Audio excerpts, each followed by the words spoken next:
Hi, and welcome to JD's Longbox. I'm your host, JD. For this episode, we're taking a look at Origin, published as a 6-part miniseries by Marvel Comics in 2001 and 2002. Wolverine was created by Len Wein and John Romita Sr. Origin was written by Bill Jemas, Joe Quesada, and Paul Jenkins. The pencils are by Andy Kubert, and the digital paint was by Richard Isanove. The Savage Mutant Wolverine is a character whose past is shrouded in mystery. That mystery is a part of what makes the character so interesting. So when Marvel set out to finally tell the untold tale of the origin of Wolverine, they took a huge gamble.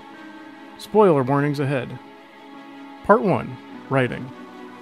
Told as journal entries from a young girl named Rose, it's the tragic story of a young boy of privilege that she's been hired to care for.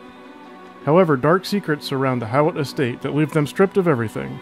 While on the run, Rose continues to chronicle the journey that boy takes to become a man and finally claim his mantle as the Wolverine. I like the way the writers worked in parts of Wolverine's mythos, like how he got his nickname from burrowing mine tunnels and his tenacity in the prize-fighting ring, and how he often finds himself on the unrequited end of a love triangle with a caregiving redhead. Other parts of the story I didn't like so much, like how he borrowed the name Logan, and how he's drugged through most of the story as a non-participant until he finally leaves humanity behind to live with the wolves. For the most part, the events of this story were unexpected but believable as one possible origin for Wolverine. This gets an 8. Part 2. Pencils.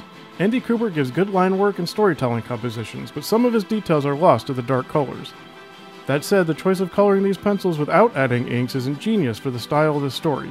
Keeping the pencils soft adds a fairy tale quality to the images and gives a sense that this is a myth or legend partially forgotten to time.